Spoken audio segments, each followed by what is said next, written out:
ये रिव्यू है युval Noah Harari की नई बुक नेक्सस का, जो मैंने आज अभी ख़त्म की है।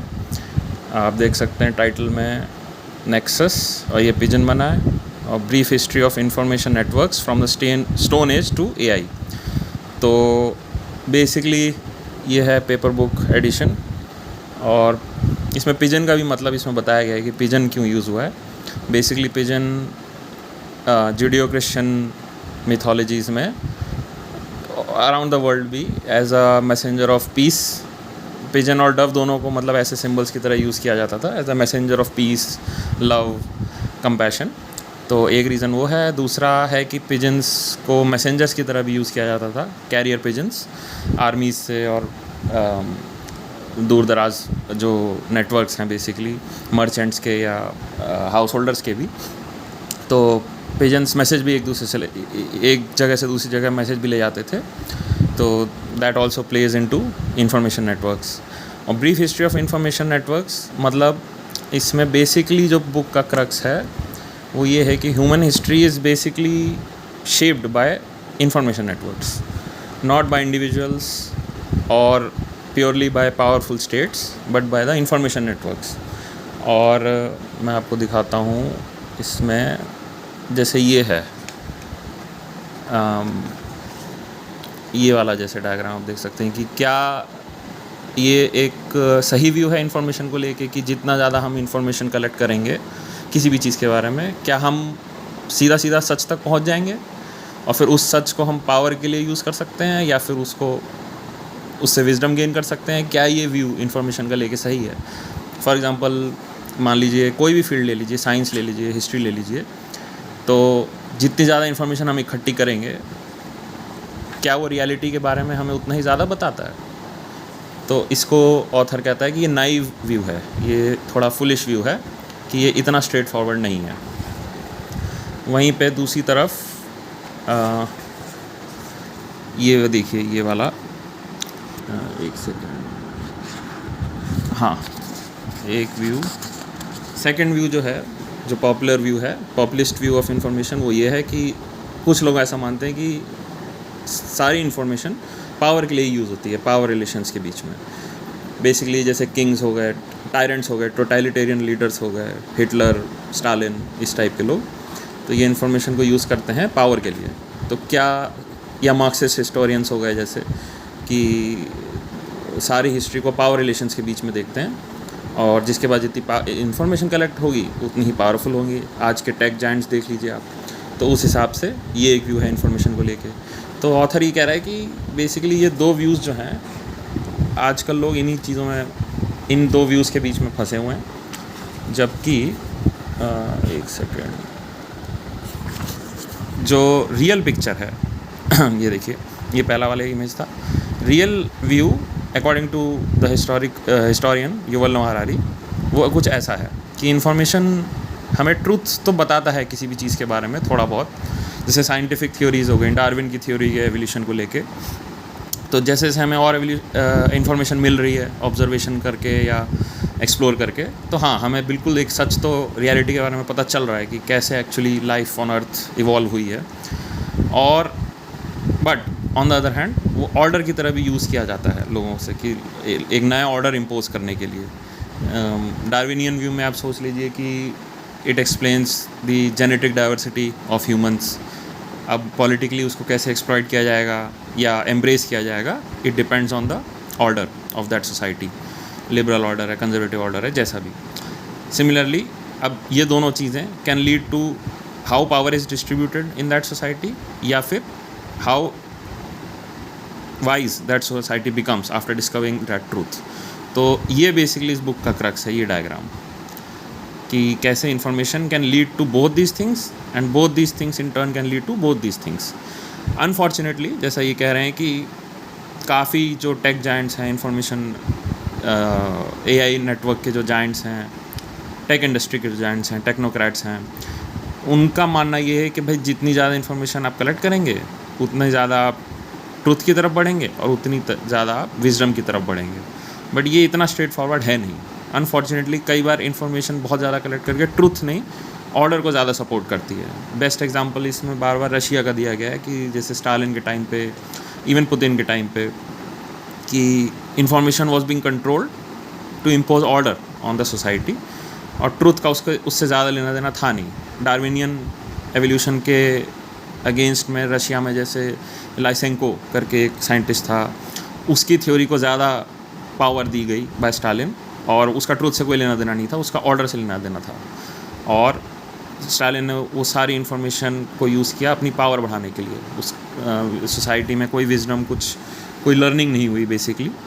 और ये कैसे हम मेंटेन कर सकते हैं, ये जो ऊपर वाला पार्ट आप देख रहे हैं, या even balance between order and truth and power and wisdom, ये बैलेंस व्यू कैसे मेंटेन करें, ये बुक इस पूरे इसी चीज़ के बारे में है। तो अगर मैं जैसे इंडेक्स में देखूं तो काफ़ी अच्छे से इसने 3 पार्ट्स में पूरी बुक डिवाइड की हुई है।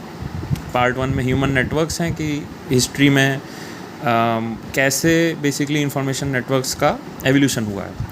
तो बहुत अच्छे से पहले तो इन्फॉर्मेशन है क्या, किसको हम इन्फॉर्मेशन माने ना माने, और फिर धीरे धीरे स्टोरीज़, डॉक्यूमेंट्स, एरर्स एंड फिर डेमोक्रेसी और टोटलिटेरियनिज्म, मतलब 20वीं सदी का जो मेजर आइडियोलॉजीज़ हैं वो कैसे पनपी, और कैसे ये बेसिकली एक एवोल्यूशन दिखा रहा है ह्यूमन नेटवर्क्स का। हमारे पास जब हम ट्राइबल हंटर गैदर्स थे तो हम स्टोरीज से एक दूसरे को कनेक्ट करते थे, फिर धीरे धीरे डॉक्यूमेंट्स आए, रिटन डॉक्यूमेंट्स, और फिर उसका क्या इफ़ेक्ट हुआ।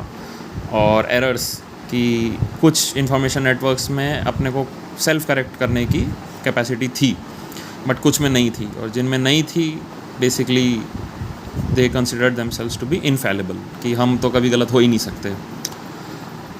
और हिस्ट्री ऑफ डेमोक्रेसी एंड टोटलिटेरिज्म भी बेसिकली इसी चीज़ पे है कि डेमोक्रेसी में आपके पास एक लार्ज डिसेंट्रलाइज नेटवर्क होता है लोगों का, इंस्टीट्यूशंस का, एनजीओज़ का, और टोटलिटेरियनिज्म में ऐसा नहीं होता है। इट्स बेसिकली सेंट्रल नोड होता है, जैसे डिक्टेटर हो गया तो सारी इन्फॉर्मेशन वो चाहता है कि उसके पास है, all nodes basically connect to him.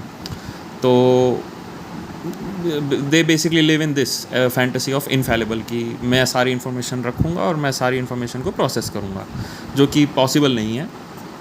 Even if possible है तो फिर जो ऑथर है वो बाद में आगे बताता है कि AI मतलब can dupe even the smartest of the dictators. तो और इसलिए डेमोक्रेसी ज़्यादा सेफ़ तरीका है AI या एडवांस्ड इंफॉर्मेशन नेटवर्क्स को हैंडल करने का, क्योंकि चेक्स एंड बैलेंसेस ज़्यादा होते हैं, मल्टीपल नोड्स हैं। तो बेसिकली नेटवर्क थ्योरी आप समझ सकते हैं इसमें, हिस्ट्री को एक नेटवर्क थ्योरी के हिसाब से या इंफॉर्मेशन थ्योरी के हिसाब से कैसे एनालाइज किया गया है।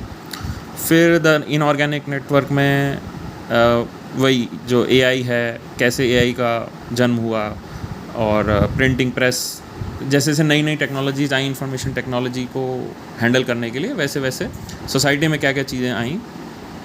तो नेटवर्क के बेसिकली इसने वो बताएं कि रिलेंटलेस है, नेटवर्क इज़ ऑफन रॉन्ग। तो ये सब आप इसमें देख सकते हैं। और पार्ट 3 में बेसिकली कंटेम्प्रेरी टॉपिक्स हैं कि डेमोक्रेसीज़ क्या सर्वाइव कर पाएंगी आज का इंफॉर्मेशन टेक्नोलॉजी का एज और AI का एज, खास करके जो बॉट्स आ रहे हैं, डीप फेक्स आ रहे हैं। तो हम कैसे कॉन्वर्सेशन होल्ड कर सकते हैं जब हमें यही नहीं पता कि सोशल मीडिया पे मैं जिससे बात कर रहा हूँ वो रियल है या नहीं। टोटलिटेरियनिज्म में बेसिकली वो समझा रहे हैं कि डिक्टेटर्स को भी डर के रहना चाहिए। ऐसा नहीं कि हाँ AI आपकी बहुत सारी इन्फॉर्मेशन प्रोसेस कर सकता है, लेकिन क्या डिक्टेटर्स इतने स्मार्ट हैं उस चीज़ को समझने के लिए। तो एक ये आर्गुमेंट भी इसमें दिया गया है। और फाइनली द सिलिकॉन कर्टन, जो मुझे टर्म बहुत अच्छा लगा।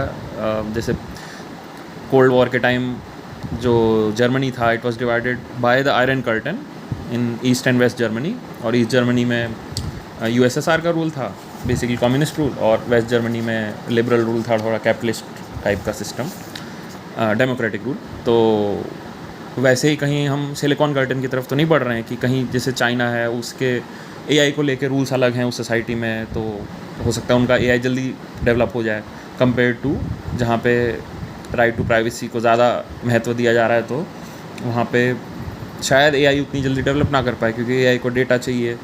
तो कहीं अलग अलग स्फीयर्स में तो हम नहीं जी रहे होंगे। तो ये उस बारे में है। और ख़ास करके इसका एपिलॉग भी मुझे काफ़ी अच्छा लगा कि the author ends on a positive note. तो और देखिए एक बुक का वैसे ये मैंने काफ़ी बुक्स के बाद ही समझा है ये चीज़ कि बुक्स को पूरी तरह से देखना चाहिए। तो एपिलॉग भी अच्छा है, इवन एक्नॉलेजमेंट्स भी मैं देखता हूँ कि किसी ऑथर ने किस किस को एक्नॉलेज किया है अपने काम के लिए। बस ऐसे ही मतलब थोड़ा फेक भी हो सकता है, लेकिन ज़रा देखें आप लास्ट में the author thanks his family members and everyone, and in the last मुझे ये बहुत अच्छा लगा, to his spouse and his readers who make all these efforts worthwhile. A book is a nexus between author and readers. It is a link connecting many minds together which exists only when it is read. ये चीज़ भी मुझे काफ़ी अच्छी लगी कि जिसने पढ़ी है उसी के लिए शायद ये है। और नोट्स भी काफ़ी मतलब दिख रहा है कि हाँ बंदे ने रिसर्च की है एक एक टॉपिक पे, मैंने देखा। और अब इतना टाइम तो नहीं है कि एक एक नोट्स जो इसने रेफ़र किए हैं, लेकिन रामायण का भी जिक्र है इसमें शुरुआत के कुछ चैप्टर्स में। Why Indians are turning to nostalgic TV, ये रिव्यू थोड़ा ज़्यादा ही बड़ा हो रहा है, अननेसेसरी हो रहा है। बट तो ये बुक बेसिकली इंफॉर्मेशन नेटवर्क्स के बारे में थी। और क्या बताना था,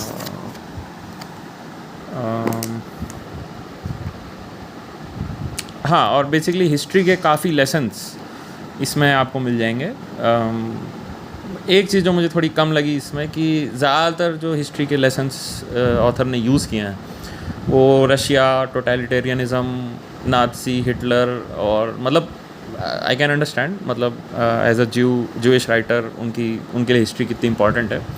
बट मतलब थोड़े और एग्जांपल्स हो सकते थे फ्रॉम वर्ल्ड हिस्ट्री, बट ठीक है।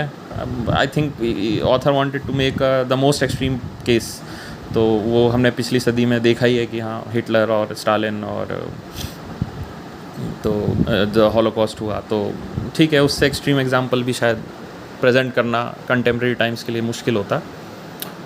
But it's a good book. बस एक चीज़ है इसकी, हाँ, कि ये 800 रुपीज़ का पड़ा मेरे को for some 400 pages of paperback. कोई कलर पेज नहीं, कोई कुछ नहीं, जैसे सेपियंस में था at least, but still it's a good book. It's थोड़ा अलार्मिस्ट लग सकती है, बट नेसेसरी बुक है I think for today's time.